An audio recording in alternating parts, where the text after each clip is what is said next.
श्रद्धेय डॉक्टर कृष्ण खन्ना जी हमारे सामने उपस्थित हो चुके हैं। हमारे मुख्य अतिथि नेपाल के जाने माने साहित्यकार श्रद्धेय श्री बसंत चौधरी जी का भी आगमन हो चुका है।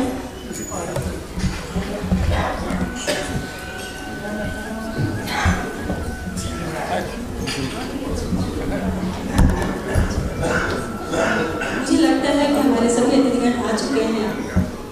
मां शारदे को नमन करती हुई मैं क्षेत्रपति आदरणीय डॉक्टर कृष्ण नारायण जी की नवीनतम कृति दिल का दिला के लोकार्पण समारोह की शुरुआत करने की अनुमति चाहती हूँ।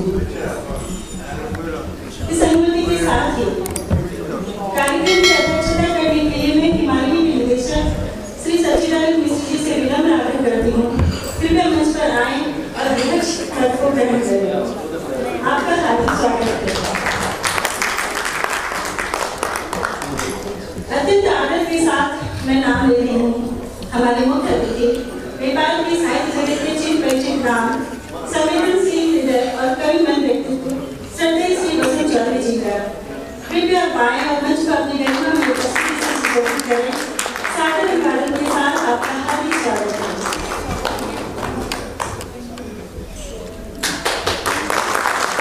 मैं बोलने जा रही थी कभी ना हो।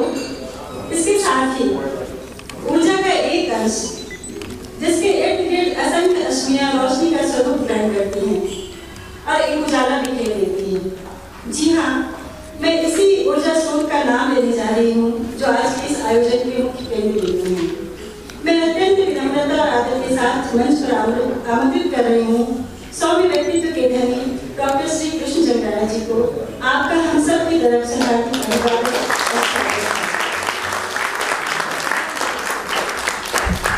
जितनी हो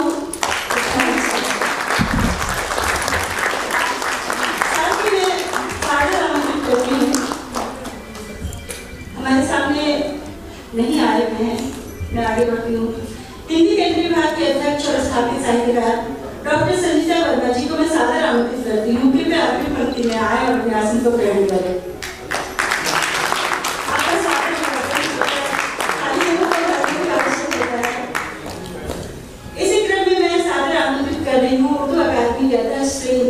जी को कृपया अग्रिम पंक्ति में आए और आसन ग्रहण करें। आपका हार्दिक स्वागत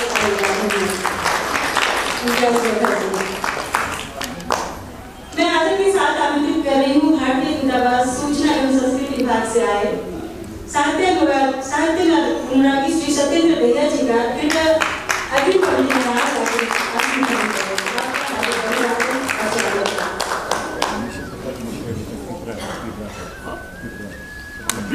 हमारी एक विशिष्ट अतिथि असमरी बापट जी जो विवेकानंद संस्था की तबियत खराब होने की वजह से नहीं आ पाई हैं और भाषा आयोग के सदस्य गोपाल दास जी जिन्होंने किताब की समीक्षा भी की है, उनका भी आना अभी तक तो संभव नहीं हो पाया है, किंतु समय सीमा को देखते हुए कार्यक्रम का शुभारंभ करने के लिए हमारी जो संस्कृति है, हमारी जो परंपरा है, हम उसका पालन करते हैं।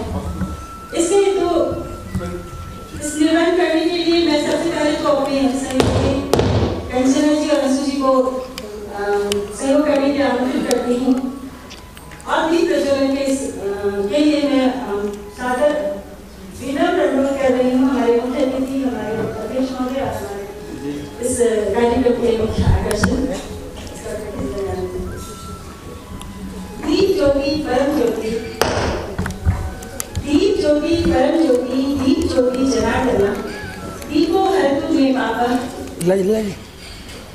दीपो हरतु मे पापम, ज्योति नमस्ते, शुभम करोतु कल्याणम, आरोग्यम सुख संपदा, प्रेस बुद्धि विनाशाय, आत्मज्योति नमस्ते, आत्मज्योति प्रदीप्ताय, ब्रह्म ज्योति नमस्ते, ब्रह्म ज्योति प्रदीप्ताय, ब्रह्म ज्योति नमस्ते।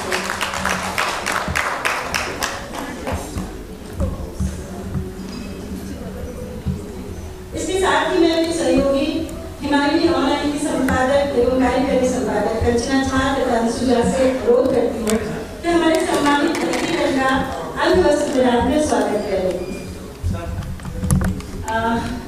कभी कभी गलती तो हो जाती है, मैं इसी आसन ग्रहण करने के क्रम में ही हमारे लिए रेखा यादव जी से अनुरोध करती हूँ कि अग्रिम पंक्ति में आए और आसन ग्रहण करें।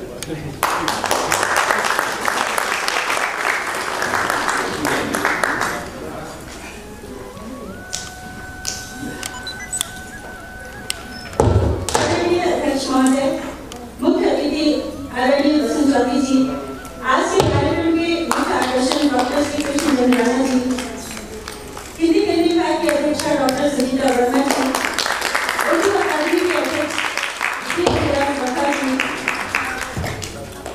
भारतीय दूतावास के अतिथि हमारे सत्येंद्र दहिया जी, आप सभी को हम सभागार में उपस्थित समस्त विद्वद्वर का सादर अभिवादन और स्वागत करती हूँ।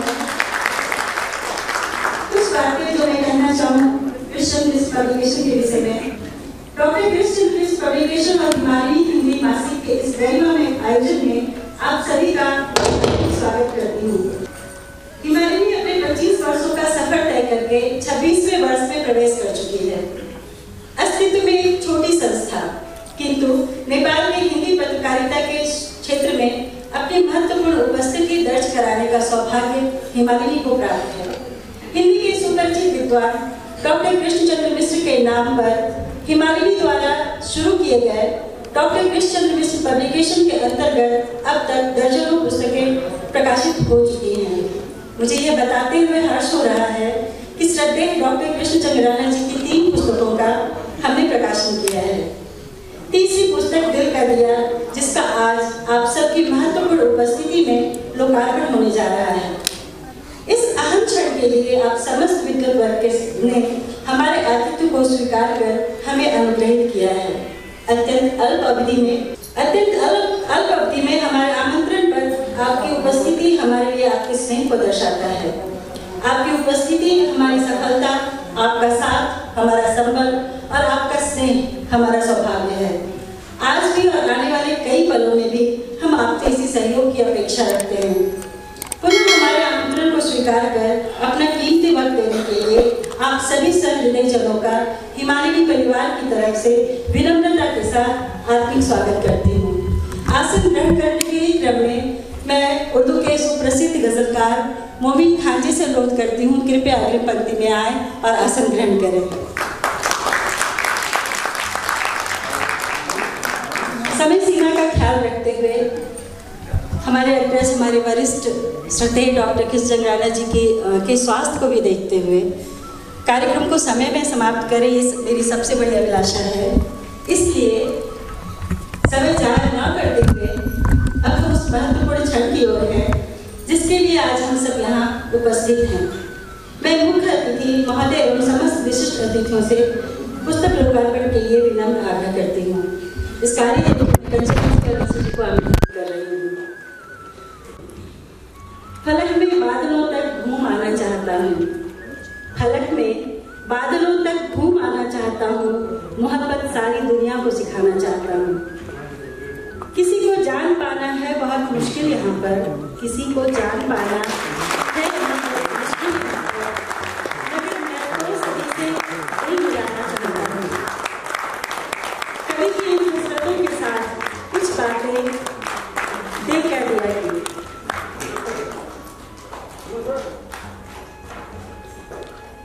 बहुत बहुत बधाई हो इस क्षण के लिए, इस अभूतपूर्व क्षण के हम साक्षी बन रहे हैं। ऐसे ही एक मंच पर इसी पब्लिकेशन से प्रकाशित डॉक्टर राणा रचित तलाश का विमोचन हो रहा था।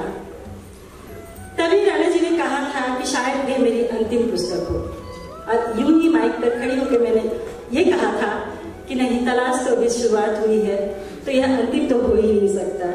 हम पुनः पुनः आपकी किताब का प्रकाशन करेंगे और आज यह अनमोल क्षण हमारे सामने है। एक क्षण, एक लम्हा, एक पल जो कई बार कई यादों को संजोने में हमारी सहयोगी होती है। बीते वक्त के साथ आप उस पल को याद करना चाहते हैं, उस लम्हे को जीना चाहते हैं। मुझे पूरा यकीन है कि आज का यह खूबसूरत पल आपकी यादों का हिस्सा बनने वाला है, क्योंकि हमारे सामने वो शख्सियत है जिन्हें बुलाना आसान नहीं है। आपकी लेखनी, आपकी मोहक आवाज और आपकी ऊर्जा हमें प्रेरित करती है और सकारात्मकता प्रदान करती है। आज आपके सामने है दिल का दिया, दिल जो हमें छूता है, दिल जिसे आप महसूस करते हैं। दिल जो जीने की वजह है और जो हर सीने में धड़कता है। दिल ही तो है जो आपको किसी के करीब लाता है और दिल ही तो है जो किसी से दूर ले जाता है। हम जीते हैं उसकी बदौलत, हम सोचते हैं उसकी बदौलत। एहसासों का खजाना जिसमें समाहित होता है और उस दिल के साथ अगर दिया को जोड़ दिया जाए तो एक बात तो जाहिर होती है कि दिल को जलाकर ही रोशनी होती है और वो रोशनी हमें छूती है, हमारी अनुभूतियों को छूती है। कविता क्या होती है? एक प्रश्न हमेशा होता है कि कविता होती क्या है? संवेदनाओं का गुंफन, शब्दों का जाल, अनुभूतियों का विलाप।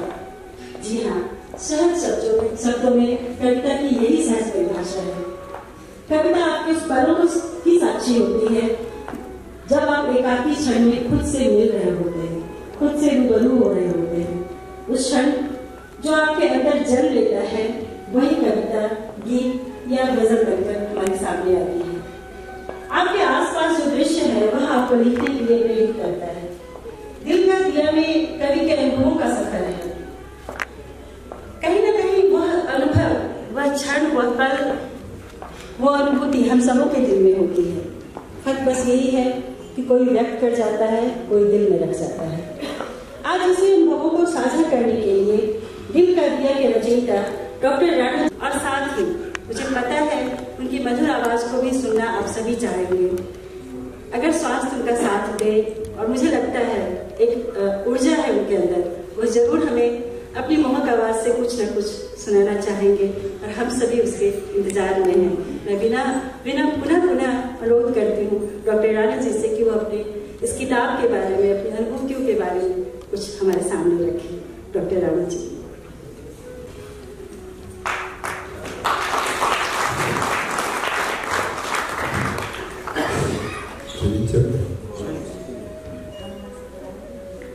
धन्यवाद सबैलाई।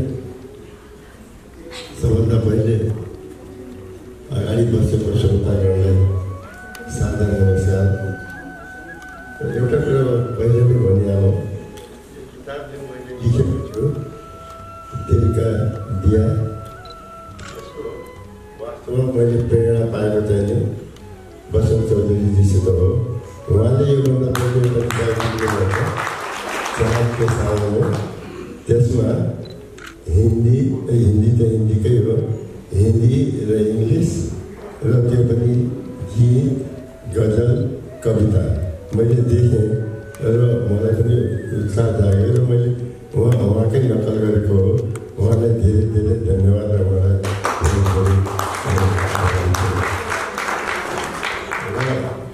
अब अर्को कुरा, श्वेता दिप्तीजीले लामो भाषण केही गर्नुपर्छ। म एक त 92 वर्षको मान्छे र तपाईँले देखिहाल्नुभयो कि भित्र आउँदाखेरि मान्छेले डोराएर ल्याए, त्यति ताकत पनि थिएन ममा। र उहाँले के भन्नुभयो, आधा सुने आधा सुनेन, म कान पनि राम्रोसित सुन्दिनँ भन्दाखेरि तपाईँको अगाडि मैले के भन्छु र के गर्नु त्यो पनि मलाई थाहा छैन, के भन्नुपर्ने हो। सायद मैले लेखेको किताबमध्ये एउटा दुईवटा गीत, गजल, कविता जे भए पनि भन्नुपर्ने हो। त्यो मैले त्यसैबाट म केही भन्छु। सबभन्दा पहिले त मान्छेको प्रकृतिको बारेमा, चाँद को तो छू लिया, चाँद को तो छू लिया पर दिल न छू पाए। चाँद को तो छू लिया पर दिल न छू पाए, आदमी जाने नहीं वो किस पे इतराए।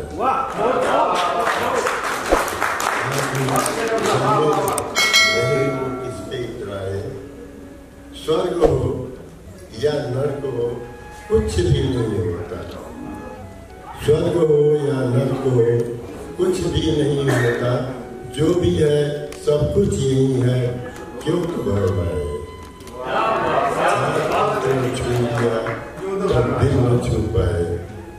मोस्ट ऑफ दिन हम लोग जो है वो बहुत टीम मारते हैं, ये किया वो किया, लेकिन बहुत कम लोग के दिल में वो चाँद को छूते हैं लेकिन दिल को नहीं छू पाते।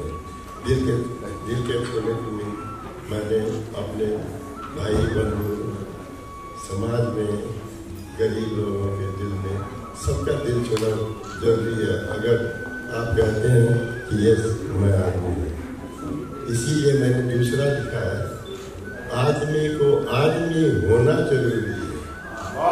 सिर्फ आदमी कहने से कोई आदमी नहीं हो जाता। आदमी को आदमी होना जरूरी है, दिल के अंदर प्यार का कोना जरूरी है। दिल के अंदर अगर प्यार नहीं है तो वो आदमी को आदमी नहीं कह सकते। इसीलिए आदमी को आदमी होना जरूरी है, दिल के अंदर प्यार का होना जरूरी है। इसीलिए आगे लिखा है, दिलों को दिलों से मिलाओ तो जान, दिलों को दिलों से मिलाओ तो जान, दिलों में मोहब्बत जगाओ तो जाने, दिलों को दिलों से मिलाओ तो जान।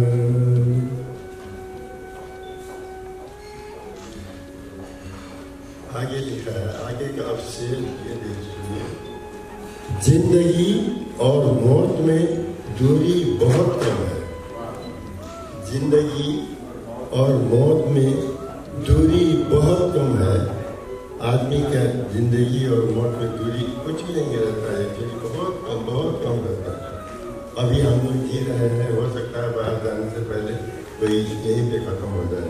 इसीलिए लिखा है, जिंदगी और मौत में दूरी बहुत कम है, फिर भी जीने की तमन्ना में बहुत कम है।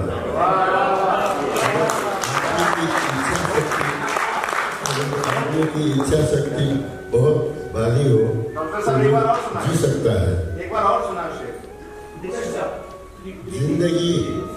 जिंदगी और मौत में दूरी बहुत कम है, फिर भी जीने की तमन्ना में बहुत कम है। अगर मैं ये कहूँ कि हाँ मुझमें जीने की तमन्ना बहुत कम है, इसीलिए मैं 92 ईयर्स का हो गया, ये कहना नहीं चाहिए, वो तो ऊपर वाला देगा।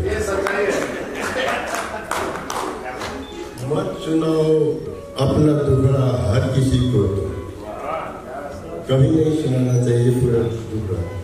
अब आप अगर दुखड़ा कहेंगे उसके दिल में कहना तो नहीं चाहिए। यूजुअली साइकोलॉजिकली अगर आप अपना दुखड़ा सुनाएंगे तो उसको खुशी होगा, हो चाहे न हो, चाहे इंटरनली इमोशनली, चाहे वो उसको ये लगता है अच्छा मुझसे तो इससे तो मैं अच्छा हूँ। एनीवे, मत सुनाओ अपना दुखड़ा हर किसी को, तुम अपना दुखड़ा रो के कहना भी तो माता है। जिंदगी और मौत में दूरी बहुत कम है, फिर भी जीने की तमन्ना में बहुत कम है।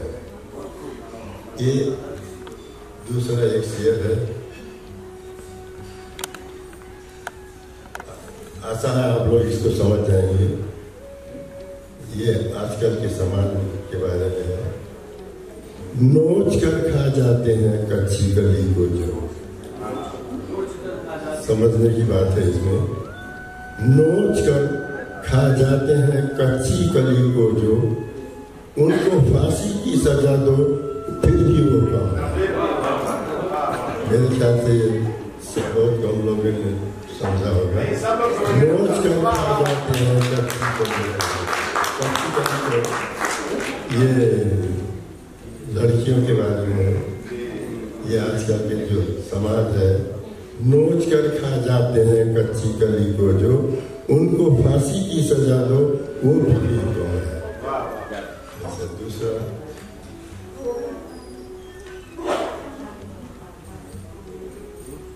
पता नहीं ये कैसे लिखा गया है। मैं 92 ईयर्स का हो गया हूँ, बार बार एक वही बात दोहरा रहा हूँ मैं, लेकिन फिजिकली एंड मेंटली जितना हो सके आपको निष्क्रिय नहीं होना चाहिए, कुछ करना चाहिए। फिजिकली अगर इसी तरह करके कहते रहेंगे तो आपकी जिंदगी अच्छी तरह सुनिए। जिंदगानी बिन रवानी, जिंदगानी क्या करे, जिंदगानी बिन रवानी, जिंदगानी क्या करे। रवानी, अगर जिंदगी में आपकी रवानी नहीं है तो आपका जिंदगी बेकार है। You must be active physically, mentally. जिंदगानी दिन रवानी, जिंदगानी क्या करे। जिस्म में गर जो सुना हो तो जवानी क्या करे। जिस्म में गर जो सुना हो तो जवानी क्या करे। दूसरा से कौन किसका साथ देता है यहाँ दिल खोल कर, बहुत कम मिलते हैं। कौन किसका साथ देता है यहाँ दिल खोल कर। हंसते हंसते लूट ले तो मेहरबानी क्या करे। हंसते हंसते लूट ले तो मेहरबानी क्या करे। आखिरी शेर है अपने देश के बारे में, हमारे इसी देश के बारे में। समझना इसको भी इशारा है, समझ लीजिए तो अच्छा रहेगा।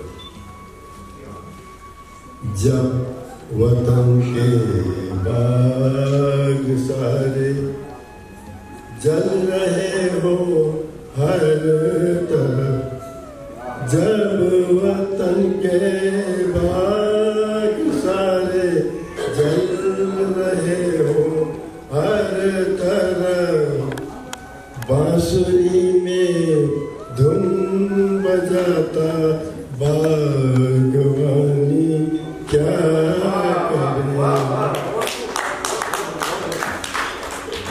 आई थिंक जब वतन के बाग सारे जल रहे हो हर तरफ, देश में अगर हाहाकार मचा हुआ हो, जब वतन के बाग सारे जल रहे हो हर तरफ, बांसुरी में धुन बजाता बागवानी क्या करे। ये बागवानी जहाँ ये हमारा एडमिनिस्ट्रेशन है जो राजकाज भी चला रहे हैं, ये एक्चुअली जब रोम जल रहा था तो ये बांसुरी बजा रहा था, उसी के संदर्भ में इतने काफी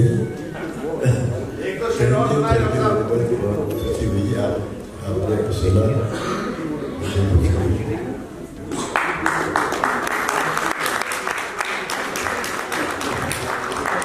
सच तो ये है कि दिल नहीं भरने वाला, सुनना चाहते हैं और सुनना चाहते ही रहते हैं। व्यक्तिगत रूप से अगर मैं अपनी कहूँ तो मैं जब भी डॉक्टर राणा जी से मिलती हूँ तो खुद में एक असीम ऊर्जा का संचरण पाती हूँ। जीवन को जीना और कभी निष्क्रिय न बैठना, यह हम सबके लिए एक संदेश है जिसे अगर आत्मसात कर रहे तो जीना आसान हो जाता है। क्योंकि मुश्किलें तो हैं, परेशानियां भी हैं, उसके बीच हमें मुस्कुराते भी रहना है। आपकी कुछ पंक्तियां हैं, किसी ने भी ना देखा जो ठिकाना ढूंढना होगा, किसी ने भी ना देखा जो ठिकाना ढूंढना होगा, किसी ने भी ना गाया जो तराना ढूंढना होगा। बहुत उम्मीद लेकर हम यहाँ आए मगर थे क्या, बहुत उम्मीद लेकर हम यहाँ आए मगर ये क्या, यहाँ तो सिर्फ पत्थर है, खजाना ढूंढना होगा। नहीं दिखाता यहाँ पर प्यार का मैखाना कोई भी, नहीं दिखाता यहाँ पर प्यार का मैखाना कोई भी, जहाँ से जमाना ढूंढना होगा। कहाँ को खो गया जाने किधर को मेरा पैमाना, कहाँ को खो गया जाने किधर को मेरा पैमाना, जमाने ने दिया धोखा फसाना ढूंढना होगा। मेरे मौला कहाँ हो तुम, न तड़पाओ न बहलाओ, मेरे मौला कहाँ हो तुम, न तड़पाओ न बहलाओ, हमें तो सिर्फ फाजिल का घराना ढूंढना होगा। आपके हाथों में दिल का दिया है, मुझे लगता है जब आप उसे देखेंगे, उनकी पंक्तियों को पढ़ेंगे तो खुद को वहां महसूस करेंगे। उसकी एक एक पंक्तियां आपसे, आपके इर्द गिर्द के समाज से, देश से, राजनीति से, गरीबी से, बेरोजगारी से, सभी से प्रेरित है। इसके साथ ही मैं इस कार्यक्रम की अगली कड़ी को जोड़ने के लिए, नेपाल में गजल का अगर नाम हो तो उसमें सनत वस्ती जी के लिए परिचय का कोई शब्द नहीं होता। मैं उन्हें बुलाना चाहूंगी, कृपया वो आए और इस जो जिम्मेदारी मेरी थी अब तक, उसका निर्वहन मैं उन्हें सौंप रही हूँ। सनत वस्ती जी।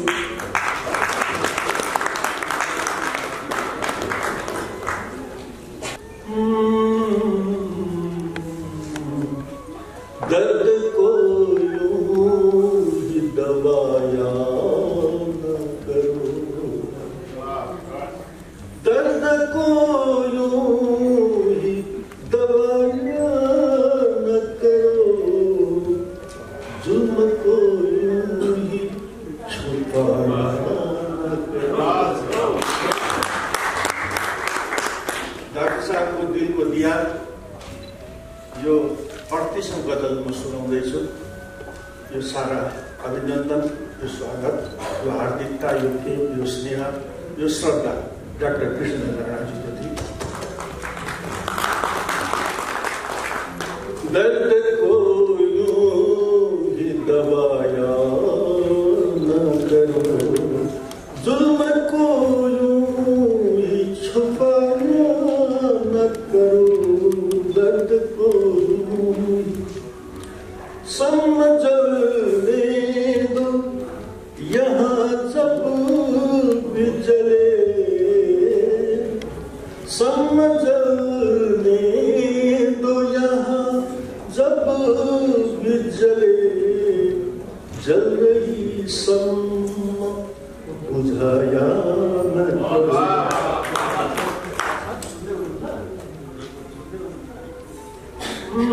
जल रही शम्मा बुझाया न करो।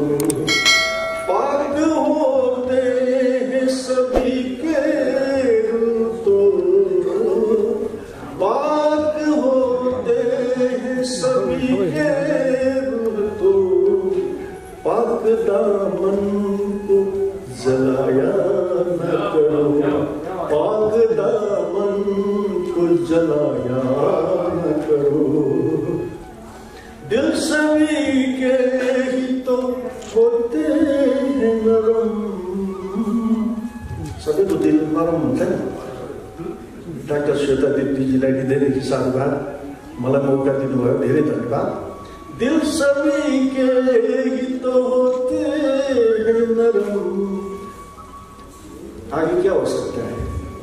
आपका सुना जाना पहचाना हुआ लाइन है, दिल सभी के ही तो होते हैं नरम, बेवजह दिल दुखाया, बेवजह दिल दुखाया न करो। अंत में प्यार होता है खुदा का तोहफा, प्यार होता है खुदा का तोहफा, प्यार को यूं ही भुलाया न करो, प्यार को यूं ही भुलाया न करो। तो यो डाक्टर कृष्ण राणाजीको संग्रहबाट मैले सुनाएँ। हजुरले सबैले हृदयदेखि अभिनन्दन, स्वागत, सबैको तर्फबाट।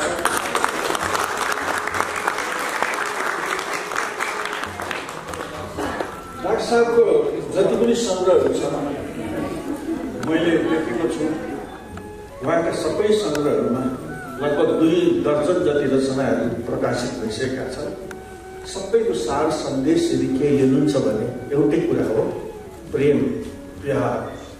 जो यस गजलमा तपाईँहरूले महसुस गर्नुभयो, सबैको सार सन्देश नै यही हो। दुईवटा शक्ति छन् संसारमा, एउटा प्रेम, अर्को घृणा। घृणालाई पर राख, प्रेमलाई नजिक ल्याऊ। संसारको सबभन्दा ठुलो धर्म पनि यही हो, गजल पनि यही हो, व्यक्तिको व्यक्तित्व पनि यही हो, शख्सियत पनि यही हो, ईश्वरको नाम पनि यही हो। र सम्पूर्ण गजलहरूको सार डाक्टर साहबको प्रेम छ र यो प्रेमलाई यति सुन्दर रूपमा डाक्टर साहबले हाम्रो अगाडि प्रस्तुत गर्नुभएको छ। हृदयदेखि नै डाक्टर साहबलाई सादर अभिनन्दन, हार्दिक अभिनन्दन गर्दै म अगाडि बढ्दछु। हिंदी भाषा के प्रति डॉक्टर श्री कृष्णचंद्र राणा का जो लगाव है, जो श्रद्धा है, समर्पण है और रचनाकारिता है, इसको देखते हुए, इसको महसूस करते हुए त्रिभुवन विश्वविद्यालय हिंदी विभाग की ओर से उनके योगदान को सम्मानित करने की प्रतिज्ञा, सम्मानित करने की चेष्टा हुई है, प्रण किया गया है। तो हिंदी केंद्रीय विभाग आपको सम्मानित करना चाहती है। इसके लिए मैं आज यहाँ त्रिभुवन विश्वविद्यालय हिंदी विभाग के अध्यक्ष डॉक्टर संजीता वर्मा को स्वागत करता हूँ। डॉक्टर संजीता वर्मा और उनके सहयोगियों को मैं आमंत्रित करता हूँ, वो आगे आए और डॉक्टर कृष्णचंद्र राणा सर को सम्मानित करें। बहुत बहुत शुक्रिया। यति राम्रो क्षणमा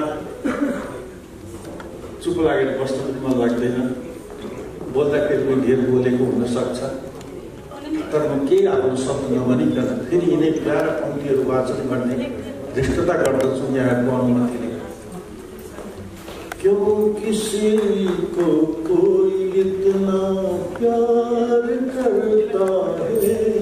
फेमस साहब, ठीक है, डॉक्टर साहब लाइक हार्दिक अभिनंदन।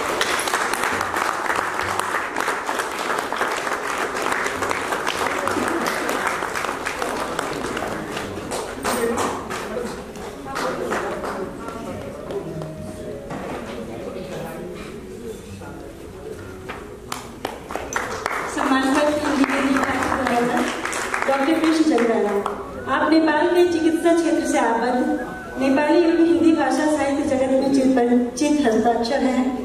साहित्य की अनेक विधाओं में आपकी कृतियां प्रकाशित हैं। गीत, गजल एवं कविता के क्षेत्र में आपकी रचना धर्मिता निरंतर जारी है। आपके द्वारा रचित हिंदी के अनेक कृतियों ने नेपाल के हिंदी साहित्य जगत को समृद्ध किया है। हिंदी भाषा के प्रति आपका स्नेह और योगदान अमूल्य है। हिंदी के विभाग आपको सम्मानित करते हुए गौरवान्वित है। आपके सुस्वास्थ्य और दीर्घायु जीवन की कामना करता है।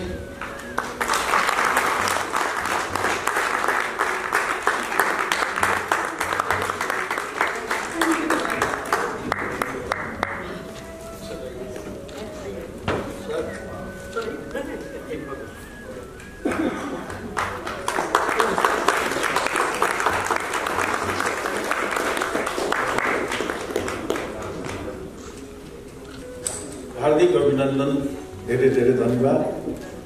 अब हिंदी विभाग केंद्रीय विभाग की अध्यक्ष डॉक्टर संजीता वर्मालाई शुभकामना का 2 शब्द का लागि मैं सादर अनुरोध गर्दछु। धन्यवाद। आप सबों को हमारा सादर नमन और नववर्ष की ढेर सारी शुभकामनाएं। आज हम साहित्यकारों के लिए आज का दिन बहुत ही खुशी का दिन, हर्ष का दिन। आज हम लोगों के बीच प्रेरणा के स्रोत गीत गजलकार डॉक्टर राणा जी हैं। आज हम लोगों के लिए शुभकामना देने का समय नहीं, बल्कि शुभकामना और आशीर्वचन लेने का दिन है। उनसे हम लोगों को आशीर्वचन लेना, ताकि हम सब इस उम्र और इस परिस्थिति में भी उनकी तरह अपनी लेखनी को चलामान रखें। लोग कहते हैं कि हिंदी नेपाल की विदेशी भाषा है, तो वैसे लोगों को इनसे सीख लेनी चाहिए। मेरे सामने ऐसे 2 नेपाली पहाड़ी समुदाय के लोग आए, एक धुस्मा सैनी और एक कृष्णचंद्र राणा, जिन्होंने कहा हिंदी हमारे सपनाने, सोचने और समझने की भाषा है। तब तो यह सत्य है कि आप जिस भाषा में अधिक सोचते हैं या सोचेंगे, नेपाली समुदाय के लोग विदेशी भाषा में कैसे सोच सकते हैं, कैसे लिख सकते हैं। इसलिए इस भ्रम को हटाना जरूरी है कि हिंदी विदेश की या विदेशी भाषा है। सच कहा जाए तो यह हमारी, आपकी, अपनी नेपाल की भाषा है। इसलिए नेपाल के बुद्धिजीवी और साहित्यकारों को जिनकी ऐसी सोच है या ऐसी मानसिकता है, उसे दूर करने की जरूरत है और सभी को इन महापुरुषों से प्रेरणा लेने की आवश्यकता है। आज हिंदी विभाग उनका सम्मान नहीं बल्कि अपना सम्मान किया है। डॉक्टर राणा जी को सम्मानित कर विभाग के हम सब गौरवान्वित महसूस करते हैं। प्रभु से कामना है वे शीघ्र स्वस्थ हों और अपनी प्रेरणा शक्ति से हम सभी को सदा प्रेरित करते रहें। आप आयोजक ने हमें बुलाकर यहाँ बोलने का जो मौका दिया उसके लिए उन्हें बहुत बहुत धन्यवाद। जी धन्यवाद।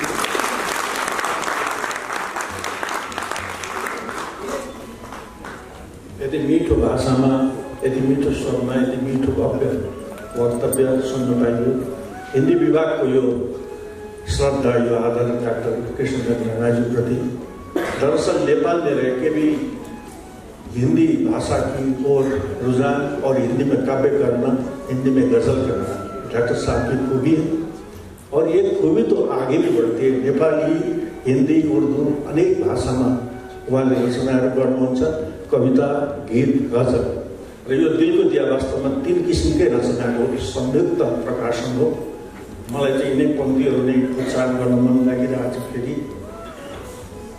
प्यार का इजहार करना चाहिए। प्रेमवती साहब आगे बैठे हैं तो मैं प्रेम से आगे नहीं बढ़ पा रहा हूँ, घूम घूम के वहीं आ रहा हूँ।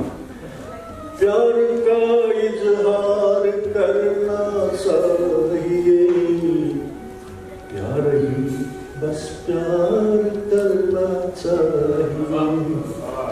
डॉक्टर साहब को समग्र काव्यकारिताको निष्कर्ष वाक्य नै यही हो। समग्र काव्यकारिता सार वाक्य हो प्रेम। प्रेम भन्दा ठुलो शक्ति र सामर्थ्य यस संसारमा मानवलाई, मानवतालाई बचाउने अर्को कुनै तत्त्व छैन।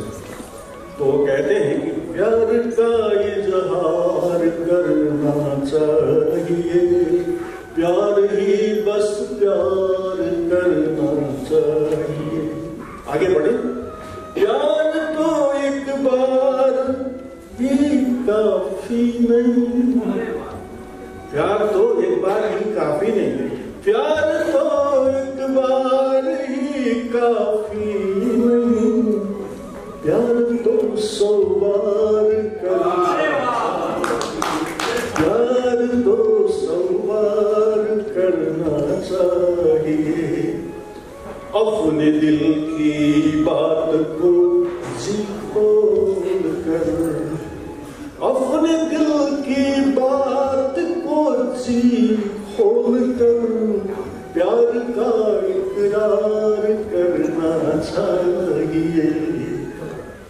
अपने दिल को बोल में ही खोल कर, जैसे डॉक्टर संजीता बोल रही थी अभी, कितने प्यार से अपने प्यार के बोल को बोल रही थी। अपने दिल को बोल में ही खोल कर, प्यार का व्यवहार होना चाहिए। तमाम सिर्फ होना प्यार ही काफी नहीं। प्रेमवती साहब आप सजग हो जाइएगा। सिर्फ होना प्यार ही काफी नहीं, प्रेम के ऋषि तो आप ही। सिर्फ होना प्यार ही काफी नहीं, प्यार का इजहार किया कीजिए प्यार का दिल से। तो ये डॉक्टर साहब का कहना है। डॉक्टर साहब को फिर से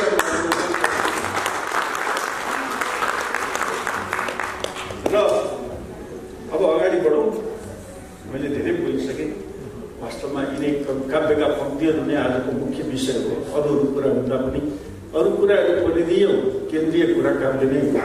त्यसैका लागि म अगाडिपट्टि भारतीय दूतावास सूचना एवं संस्कृति विभाग से यहाँ आए हैं अतिथि सत्येंद्र दैया।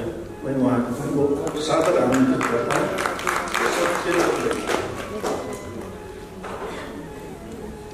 बहुत बहुत धन्यवाद, आभार। सर्वप्रथम मैं आप सभी को और आपकी उपस्थिति को प्रणाम करता हूं। आप सभी को नव वर्ष की हार्दिक शुभकामनाएं। और आज के इस सुंदर और विशेष कार्यक्रम में अनेक प्रतिष्ठित साहित्यकार, गजलकार, कवि, लेखक, आप सबकी गरिमामयी उपस्थिति आज के इस कार्यक्रम की शोभा बढ़ा रही है। मैं आपका सादर अभिवादन करता हूं, प्रणाम करता हूं। और साथ ही इस बेहतरीन कार्यक्रम का साक्षी बनाने के लिए मैं आयोजकों का, विशेषकर श्री सच्चिदानंद मिश्र जी के प्रति आभार व्यक्त करता हूं। आप सबके बीच स्वयं को पाकर आज मुझे बहुत खुशी हो रही है और मैं हृदय से बधाई देना चाहता हूं अपनी ओर से, भारतीय दूतावास की ओर से, नेपाल के सुप्रसिद्ध साहित्यकार और गजलकार डॉक्टर कृष्णचंद्र राणा जी को आपकी 12वीं पुस्तक के लिए। और मुझे ऐसा लगता है देवियों सज्जनों की किसी भी लेखक के लिए उसकी पुस्तक उसकी संतान की तरह होती है। जिस तरह एक माँ को अपने हर बच्चे से प्रेम होता है, उसी तरह हर लेखक को अपनी हर कृति से, अपनी हर रचना से प्रेम होता है। और इस 12वीं पुस्तक के बारे में बहुत सारी बातें हो चुकी हैं, मैं उन्हें दोहराना नहीं चाहूंगा, लेकिन मैं अपनी शुभकामनाएं देता हूं, बहुत बधाई देता हूं। साथ ही ये भी जोड़ना चाहूंगा कि किसी भी पुत्र के लिए, किसी भी बेटे के लिए बहुत ही गर्व और हर्ष की बात होती है कि वो अपने पिता के व्यक्तित्व को, उनके कृतित्व को दुनिया के सामने लेके आए। तो मुझे जानकर बहुत खुशी हुई कि डॉक्टर राणा के सुपुत्र उन्होंने आज के इस विशेष कार्यक्रम में के आयोजन में अपना योगदान दिया है और उन्होंने इस पुस्तक को हम सबके सामने लाने में महत्वपूर्ण भूमिका निभाई है। मैं आपको भी बहुत बधाई और शुभकामनाएं देता हूं।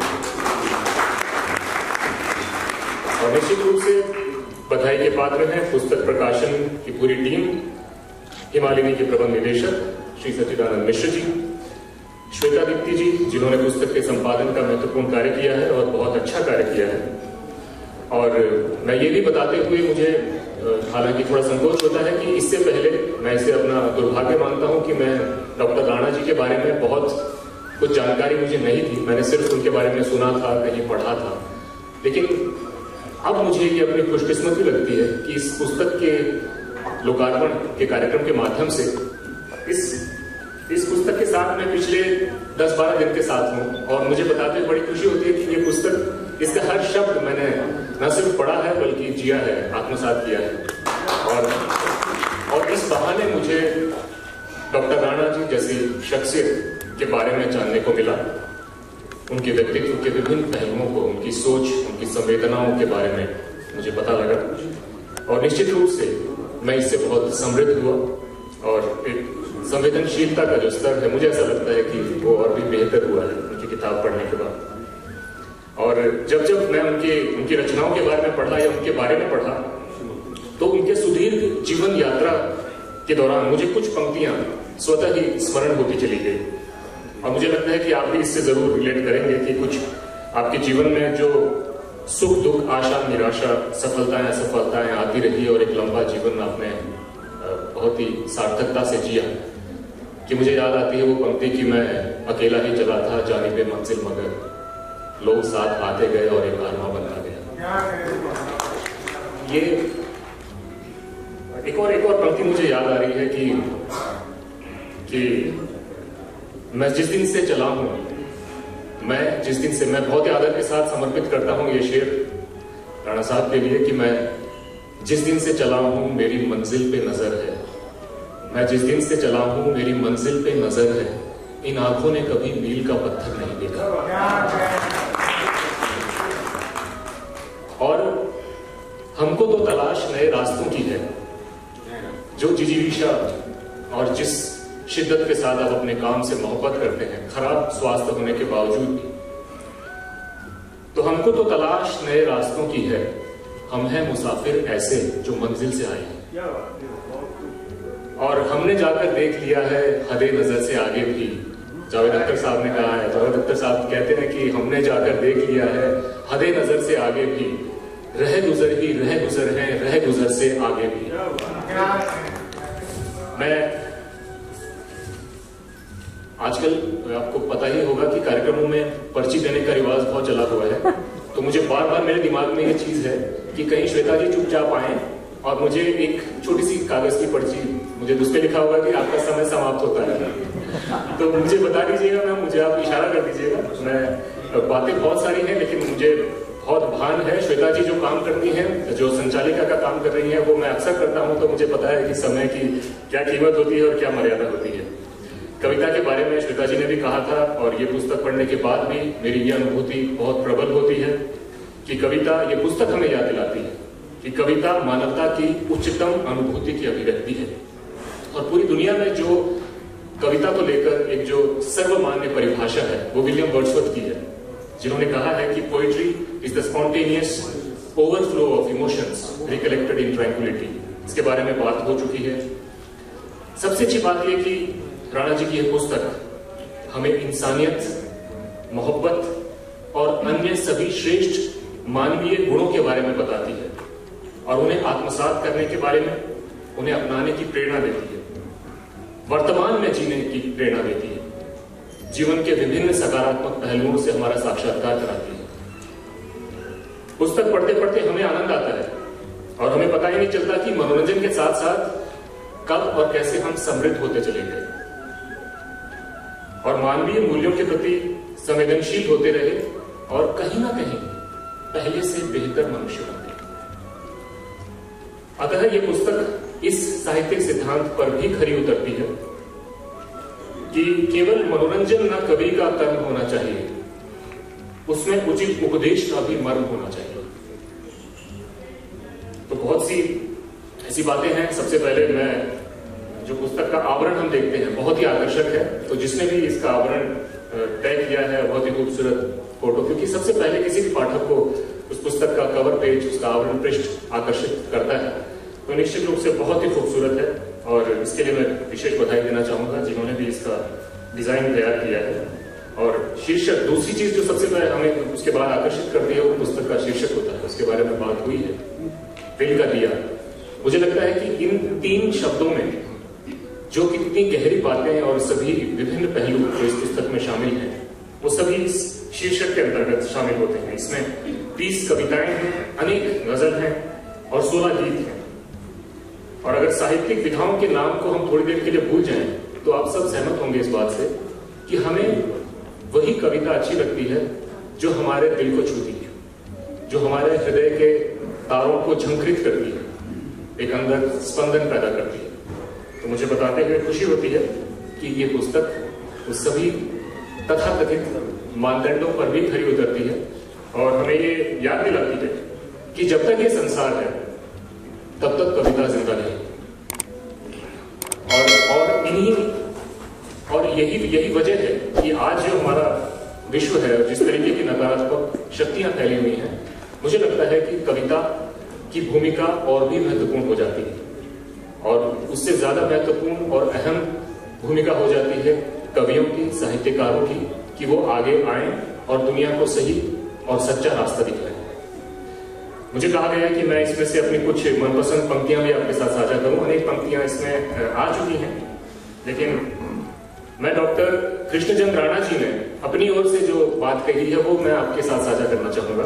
उन्होंने कहा है कि अगर इस पुस्तक की 2-4 पंक्तियां भी पाठकों के हृदय को प्रतिध्वनित करने में सफल हो जाए तो मैं अपने को सफल मानूंगा। तो मुझे लगता है, और ये बात मैं बहुत ही ईमानदारी से कह रहा हूं, मैं इसलिए नहीं कह रहा कि मुझे ये कहना चाहिए, मैं इसलिए कह रहा हूं कि मैंने पुस्तक को पढ़ा है, इसका मैंने आनंद लिया है। तो मुझे लगता है कि डॉक्टर राणा जी की ये जो अपेक्षा थी वो तो निश्चित रूप से ही सफल हो चुकी है, क्योंकि एक तो पंक्तियां ही नहीं, अनेक बातें इसमें ऐसी हैं, अधिकांश गीत और कविताएं ऐसी हैं जो हमें समृद्ध करती हैं, प्रेरित करती हैं। मैं बहुत ही जल्दी से आगे बढ़ता हूं और डॉक्टर रामदयाल राकेश जी आज उपस्थित नहीं है, उन्होंने बहुत ही खूबसूरत बात कही है। डॉक्टर कृष्णचंद्र राणा का दिल प्यार और मोहब्बत से भरा है, इनके पास अपार कोश है प्रेम का, मोहब्बत का खजाना भरा है इनके दिल के अंदर, जिसे वे संजोकर रखना चाहते हैं, नहीं वे बांटना चाहते हैं अपने गजल और गीतों के माध्यम से। इनकी जिंदगी गुलजार है क्योंकि इनके दिल से इसका इजहार होता रहता है। गोपाल अश्क जी भी नहीं आ पाए हैं, उन्होंने बहुत कम शब्दों में बहुत ही बढ़िया बात कही है कि दिल का दिया, एक जिंदा दिल शायर की जिंदा दिल शायरी। मुझे लगता है कि ये बहुत कम शब्दों में बहुत सारी बातों को बात समेट लेती हैं। और जो मैंने कुछ पंक्तियां मैंने चुनी थी वो राणा साहब उसको सुना चुके हैं या उनके बारे में बताया जा चुका है, तो मैं उन्हें नहीं दोहराऊंगा। हाँ, लेकिन एक पंक्तियां ये मुझे बहुत इन्होंने मुझे आकर्षित किया था कि केवल यही सत्य है सारा, सोचो मत तुम गुजरे कल को। मतलब जिस बात को हम बड़ी बड़ी मोटी मोटी किताबों में पढ़ते हैं वो इन 4 पंक्तियों में 5 पंक्तियों में आ जाती है कि केवल यही सत्य है सारा, सोचो मत तुम गुजरे कल को, फिक्र करो ना कल के कल को, आज संवारो बस इस पल को, कल का कल खुद अच्छा होगा, यही सत्य है यही तथ्य है।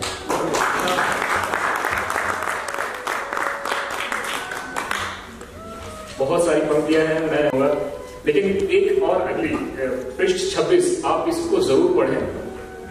हमारे जीवन में सबसे असहज करने वाला विषय, हमें जो असहज बनाता है, हम इस पर खुलकर चर्चा नहीं कर पाते, वो विषय है मौत, मृत्यु। हम सब जानते हैं कि वो शाश्वत है, सबको आनी है, लेकिन उसके बारे में हम कभी खुलकर बात नहीं करते। जब मैं कविता पढ़ रहा था श्वेता जी, तो मैंने बहुत सारी चीजें जो इससे पहले मौत पर पढ़ी थी, ओशो रजनीश से लेकर और गुलजार साहब तक, वो सभी मेरे सामने आती चली गई। गुलजार साहब ने कहा है, आपको याद होगा, एक बहुत ही मशहूर फिल्म आई थी आनंद में उन्होंने कहा था कि मौत तू एक कविता है और मुझसे एक कविता का वादा है, मिलेगी मुझको। डूबती नब्जों में जब दर्द की नींद आने लगे, जर्द सा चेहरा लिए जब चांद उफक तक पहुंचे। मैं मरने का डर, ये जो कविता है, मैं पाता हूं कि राणा साहब इसमें गुलजार साहब की छवि उनमें दिखाई देती है उनकी इस कविता में। अगर जिंदगी जीना है तो मरने के डर को त्यागो, जीवन के सच को पहचानो, मरने से तुम मत भागो। बचने का सुख जीवन से भी ज्यादा सुखदायी है, बचने का सुख जीवन से भी ज्यादा सुखदायी है, मरने का डर मरने से भी ज्यादा दुखदायी है।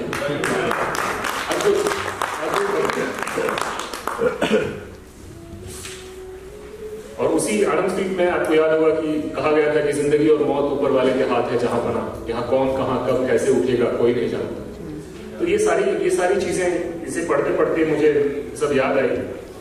बस्ती ढूंढी जंगल ढूंढा, ढूंढा है जग सारा, अंदर ढूंढा बाहर ढूंढा पर कुछ पाया नहीं। मुझे लगता है कि श्वेता जी उठ चुकी हैं अपने स्थान से और मुझे भी अभी अपना स्थान ग्रहण कर लेना चाहिए। अंत में अंतिम विदाई, ये लगभग पृष्ठ है, अंतिम उसमें दिया गया है, जाने से पहले मुझको छुपा लो घुंघराली जुल्फों की छाम में, शायद यही है अंतिम विदाई, मुझको बहुत दूर जाना है। डॉक्टर कृष्णचंद्र राणा नेपाल में हिंदी कविता और गजल के हिमालय हैं और ये पुस्तक आपकी गंगा है। मैं अपनी ओर से और यहाँ उपस्थित प्रत्येक व्यक्ति की ओर से आपके अच्छे स्वास्थ्य, आपके दीर्घायु होने की कामना करता हूँ और ये आशा करता हूँ, ये मंगल कामना करता हूँ कि आपकी अगली पुस्तक के लिए एक बार फिर हम सब यूं ही एकत्रित होंगे। आपके सुदीर्घ अनुभव की भट्टी में दबा हुआ ज्ञान, उससे हम सभी बहुत लाभान्वित हुए हैं, समृद्ध हुए। आपका बहुत बहुत धन्यवाद देना चाहते हैं और सिर्फ यही कहना चाहता हूं कि नेपाल में हिंदी साहित्य जगत में डॉक्टर कृष्णचंद्र राणा का नाम सदैव बहुत ही आदर और सम्मान के साथ लिया जाता है। बहुत बहुत धन्यवाद।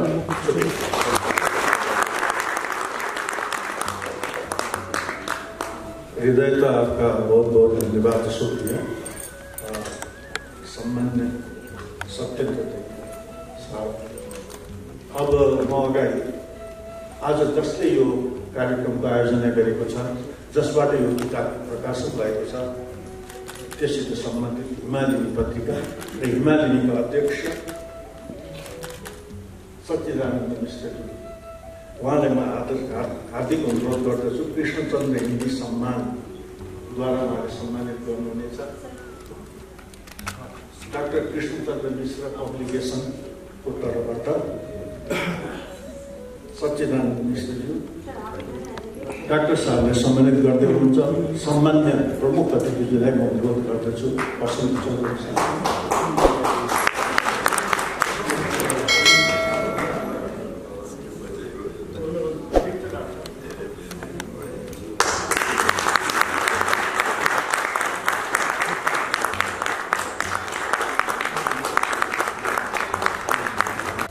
हिमालिनी डॉक्टर कृष्णचंद्र मिश्र पब्लिकेशन प्राइवेट, डॉक्टर कृष्णचंद्र मिश्र हिंदी सम्मान। नेपाल के हिंदी साहित्य, संस्कृति एवं समाज के क्षेत्र में आपकी सक्रिय भूमिका, कर्मठता एवं अतुलनीय योगदान हेतु हिमालिनी आपको डॉक्टर कृष्णचंद्र मिश्र हिंदी सम्मान से अलंकृत करती हुई हर्षित, गौरवान्वित एवं अभिभूत है। हिमालिनी आपकी रचनाशीलता, सुस्वास्थ्य एवं ऊर्जस्वित जीवन की अशेष मंगल में शुभकामना व्यक्त करती है। प्रबंध निर्देशक सच्चिदानंद मिश्र, संपादक डॉक्टर श्वेता दीप्ति, 2080 साल वैशाख की हो।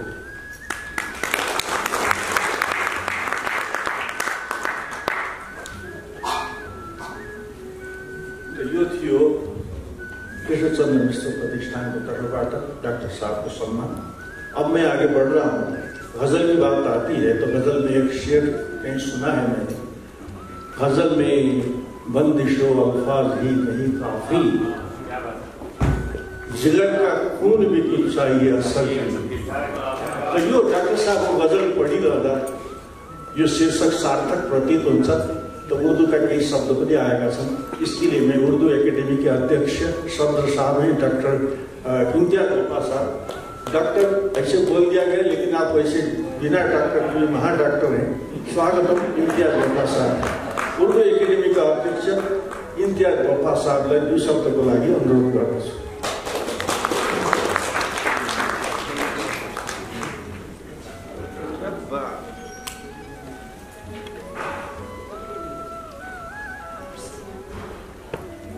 बहुत बहुत शुक्रिया बड़े भैया। बीमार को डॉक्टर कह दिया आपने।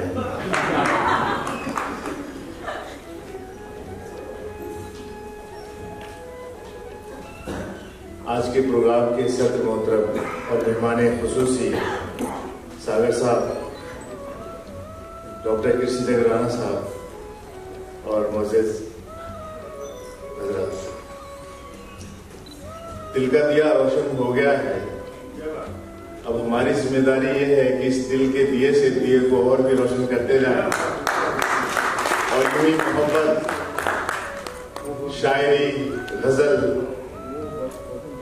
नेपाल के हर कोने तक पहुंचे और पूरी दुनिया तक पहुंचे। मोहब्बत का पैगाम जहां तक पहुंच सकता है वहां तक पहुंचे।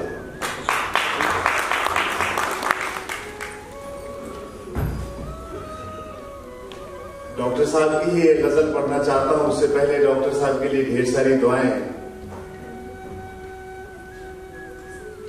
उनकी लंबी जिंदगी और अच्छे सेहत के लिए दुआ करता हूं। और इसी तरह आइंदा दिनों में भी प्रोग्राम्स होते रहें, मोहब्बत की बातें होती रहे, लोगों को जोड़ने की बातें होती रहे और जिंदगी जीने का हुनर हमें सीखने का मौका मिलता रहे। डॉक्टर कृष्णचंद्र राणा साहब से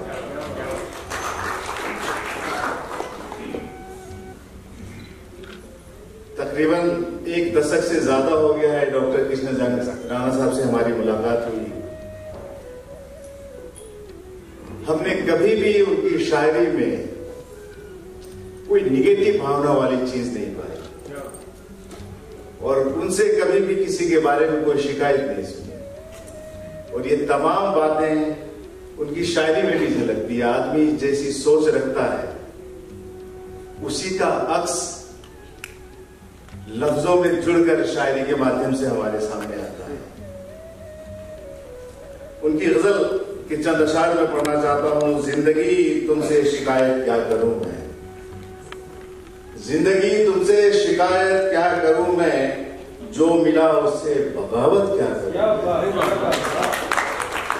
जिंदगी तुझसे शिकायत क्या करूं मैं, जो मिला उससे बगावत क्या करूं मैं।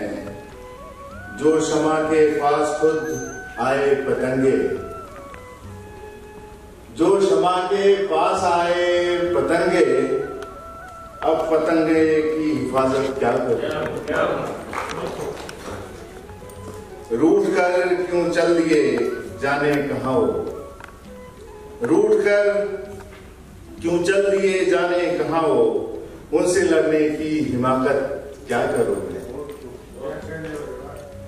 जो भी हूं मैं सामने तेरे खड़ा हूं, जो भी हूं मैं सामने तेरे खड़ा हूं, पीर दिखने की शराफत क्या करूं। इन्हीं चंद लफ्जों और उनकी गजलों से मैं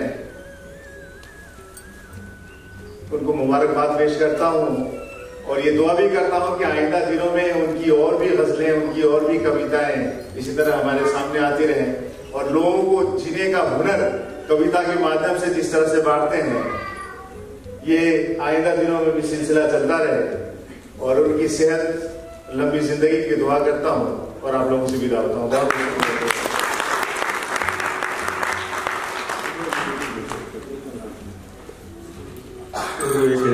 का अध्यक्ष जसलाई मैले डॉक्टर भने, कहाँबाट भने अवचेतनबाट भने, क्योंकि वो डॉक्टर को भी महान डॉक्टर है।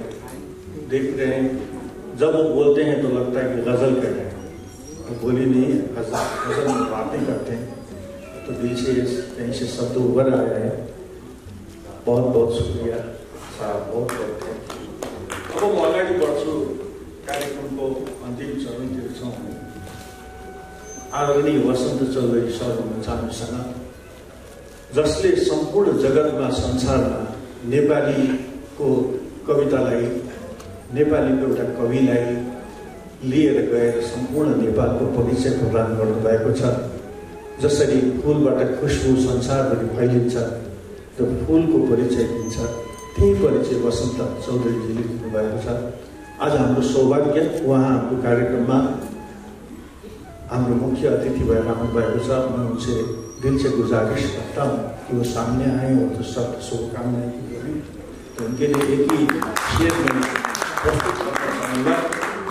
मोहब्बत एक खुशबू है, हमेशा साथ चलती है, कोई इंसान तन्हाई में भी तन्हा नहीं रहेगा।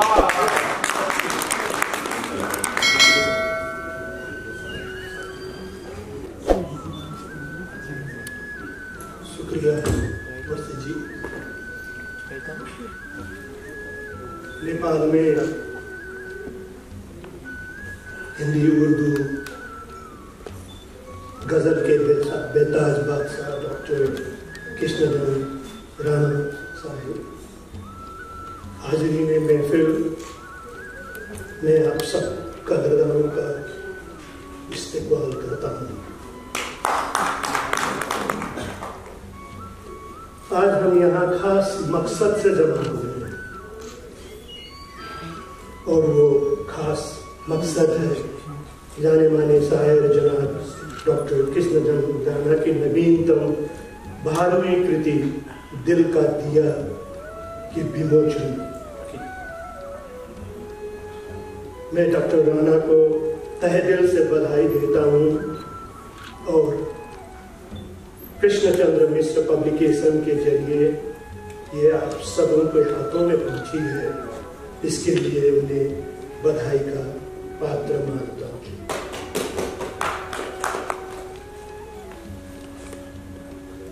डॉक्टर साहब की सौम्यता और शालीनता ने मुझे हमेशा अपनी ओर खींचा।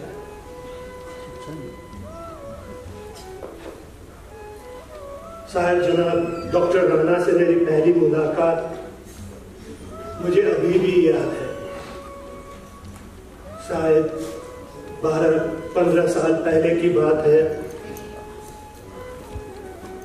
डॉक्टर और कवि डॉक्टर भरत रावत के जरिए मुझे डॉक्टर साहब के आशियाने में एक मुशायरे में शरीक होने का मौका मिला। उसी दरमियान डॉक्टर साहब को अपनी दिलकश गजलें जिस मनमोहक अंदाज में पढ़ी थी वो आज भी मेरे मानस पटल में ताजा है। तब से ही मैं डॉक्टर साहब का मुरीद हूँ।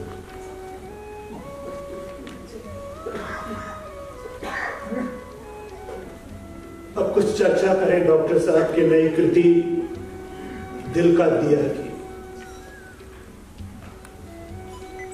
हम सब जानते हैं डॉक्टर साहब की कलम मोहब्बत में ज्यादा विश्वास रखती है। इस वक्त मुझे एक शेर याद आ रहा है जो मैं डॉक्टर साहब के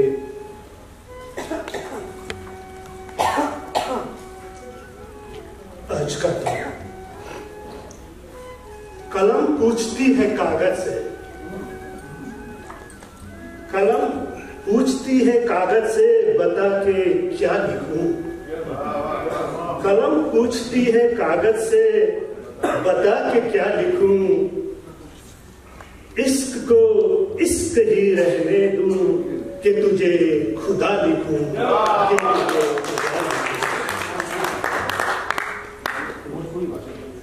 दिल का दिया एक ऐसा संग्रह है जो अपने आप में संपूर्ण है।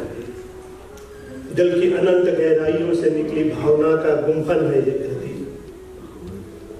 मुझे इल्म है कि शायद जब शब्दों की दुनिया में मस्त होता है तो वो शब्दों को नहीं, दिल की भावना से खेल रहा होता है। वो भावनाएं कब आकार लेने लगती है पता ही नहीं चलता। किसी भी संवेदनशील मन के लिए उसके आसपास की हर बातें आलम्बन बन जाती है। शायर हर क्षण को जीना चाहता है। दिल का दिया में प्रकृति है, प्रेम है, समाज है, विश्वास है, जीने का अदम्य लालसा है। समाज के लिए चिंता, कुरीतियों पर प्रहार है, टूटते हुए मन को हौसला देने का जज्बा है। सहज शब्दों के संसार में अनुभवों के अनंत मोती शामिल है। जहां से शुरू करें, जहां से पढ़े, बस आप खुद को वहां पाएंगे और खुद से मिल रहे होंगे। ये किसी भी कृति की सार्थकता होती है। शायर जनाब, आपकी ही नई कृति में से 4 पंक्तियां पढ़ना चाहूंगा।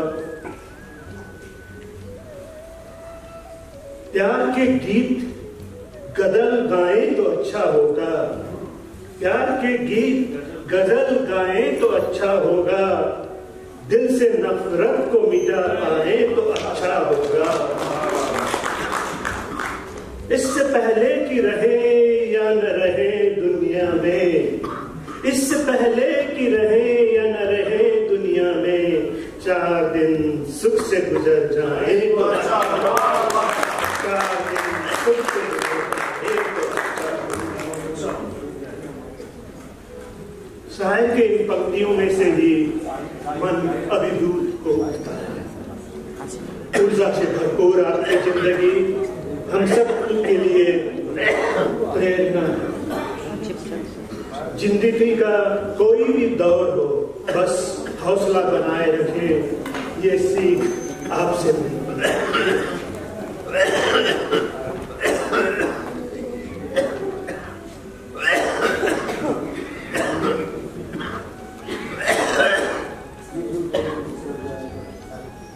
जिंदगी का कोई भी दौर हो, बस हौसला बनाए रखें, ये सीख आपसे मिलती है। आपने हम सब गजल प्रेमियों को इस सुंदर संग्रह का उपहार दिया है। मुझे यकीन है कि ये पुस्तक हम सभी पाठकों को एक रूहानी एहसास प्रदान करेगी। अभी अभी हमने साल 2019 को विदा किया है और नया स्वागत कर रहे हैं।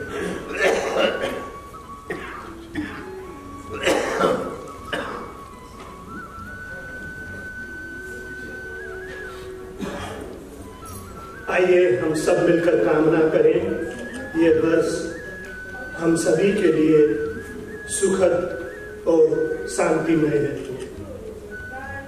आदरणीय शायर महोदय,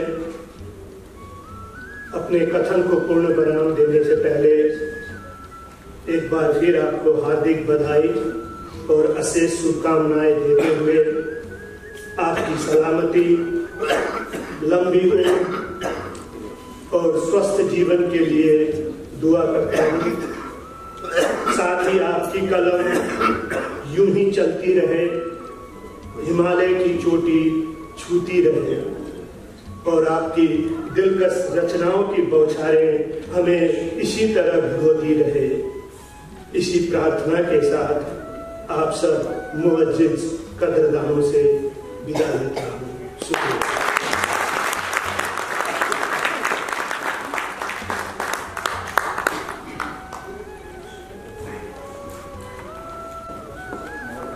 तहे दिल से शुक्रिया अदा करता हूँ।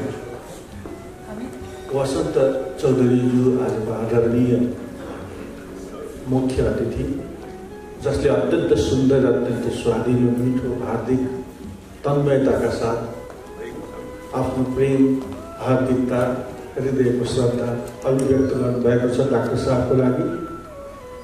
जैसा उनका नाम है वसंत, वसंत में फूल खिलते, खुशबू सब जगह जाती है, तो उनके व्यक्तित्व में भी यही स्वभाव लगता है। उनको मैं हृदय से आभार व्यक्त करता हूँ। बहुत बहुत शुक्रिया।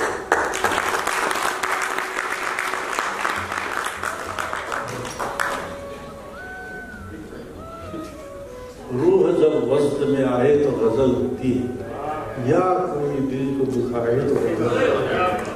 तो डाक्टर साहब को सुस्वास्थ्य को लागि फेरि पनि हार्दिक कामना हामी सबैको तर्फबाट। कार्यक्रमको एकदमै अन्तमा छौँ। डाक्टर श्वेता दीप्ति यही हुनुहुन्छ। धन्यवाद ज्ञापनको लागि म हृदयले अनुरोध गर्छु।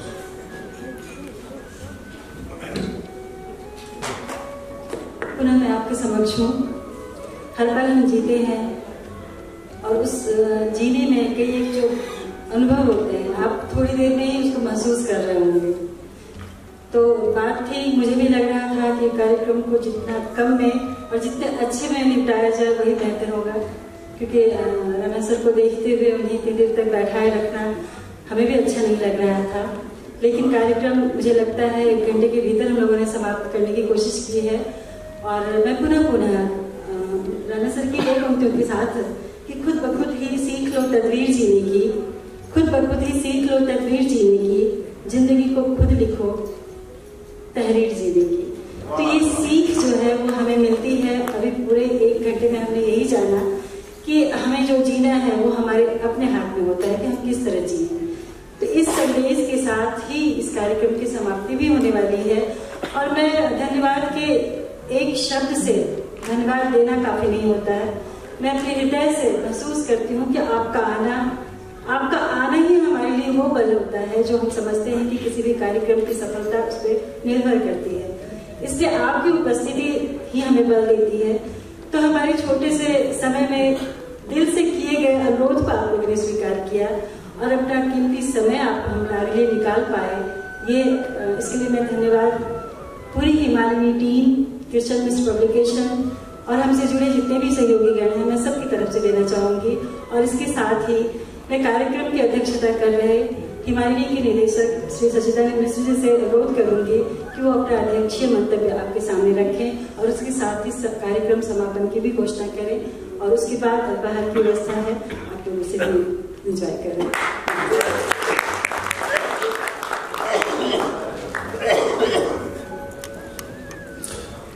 विद्वत वर्ग को मैं प्रणाम करता हूँ।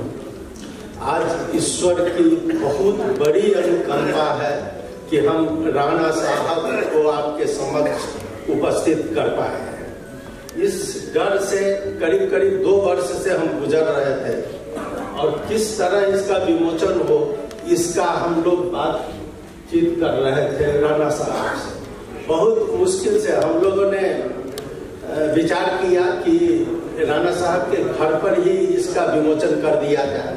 25-30 लोग आप लोग देख ही रहे हैं, 25-30 लोग जमा होकर वहाँ इसका विमोचन हो जाए और हम लोग इसी निष्कर्ष पर पहुंचे थे। लेकिन यहाँ पिता के प्रति जो आदर और सम्मान है वो दिखाते हुए अभियान जी ने आपको यहाँ तक उपस्थित करवा दिया है। ये सारा फैसिलिटी उन्होंने उपलब्ध करवाया और आज यहाँ राणा साहब को यहाँ लाकर आपके समक्ष रख दिया है। मैं राणा साहब के प्रति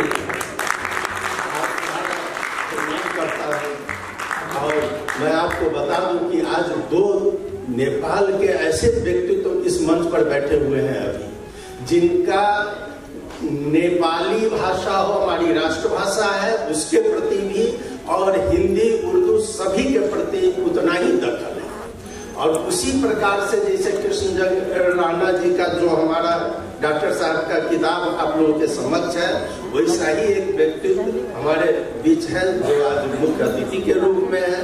मैं बता दूं कि मैंने प्रमुख अतिथि के रूप में कहना चाह रहा था, लेकिन जब राणा साहब हमको कहे कि जो नहीं बसंत सर से रिक्वेस्ट करो, किसी तरह हम रिक्वेस्ट कर पाए और उनका एक ही शर्त था कि हमको प्रमुख नहीं कहा, हम राणा साहब के यहाँ आशीर्वाद लेने जाएंगे, हम ये प्रमुख बनकर नहीं जाएंगे। देखिए उनकी उदारता, उनकी महानता और एक मुख्य अतिथि के रूप में आज हमारे इस पुस्तक को उन्होंने लोकार्पण किया है आप लोगों के समक्ष। मैं उनके प्रति हार्दिक आभार प्रकट करता हूँ और साथ ही यहाँ उपस्थित है हमारे त्रिभुवन विश्वविद्यालय हिंदी विभाग की अध्यक्षा डॉक्टर संजीता वर्मा। डॉक्टर संजीता वर्मा का इस कृष्णचंद्र मिश्र पब्लिकेशन से पुराना संबंध है। शायद ये पब्लिकेशन उन्हीं के समय में हुआ था और हिमालय पत्रिका का भी वही पहला संपादक है। और अभी आज यह संयोग है कि हमारे हिमालय के पूर्व संपादक के रूप में और हिंदी विभाग के अध्यक्ष के रूप में यहाँ उपस्थित है। और आपको मैं बता दूं कि आज 2 पूर्व है, एक हिमालय की वर्तमान संपादक श्वेता दीप्ति यहाँ उपस्थित है और पूर्व संपादक संजीता वर्मा उपस्थित है। वैसे ही पूर्व विभागाध्यक्ष श्वेता दीप्ति उपस्थित है और वर्तमान विभागाध्यक्ष संजीता वर्मा उपस्थित है। जब 2 पूर्व एक जगह उपस्थित हो तो समझिए वह समारोह अपूर्व सम्मान करता हूँ डॉक्टर संजीता वर्मा के प्रति। साथ ही हमारे बीच भारतीय दूतावास से पहुंचे हुए हैं श्री सत्येंद्र दहिया जी। दहिया जी आपको मैं धन्यवाद अभी नहीं दूंगा, आपसे बहुत समीक्षा करवाना है, बहुत काम करवाना है, केवल आभार प्रकट करूंगा, धन्यवाद मैं रिजर्व में रखता हूँ फिर कभी। और उसके बाद हमारे बीच बैठे हुए हैं उर्दू के जाने माने गजलकार श्री इम्तियाज जी। इनके बारे में जब इंडिया में जाते हैं तो भारत में हर जगह कहता है कि अरे तुम्हारे यहाँ एक है गजलकार, उसको जरूर गाना, लेकिन नाम भूल जाता है और नाम लेते समय उसको अरे कोई बेवफा करके है, बेवफा कोई है, हम कहते भाई वो बेवफा होंगे कहीं पर, लेकिन हमारे लिए तो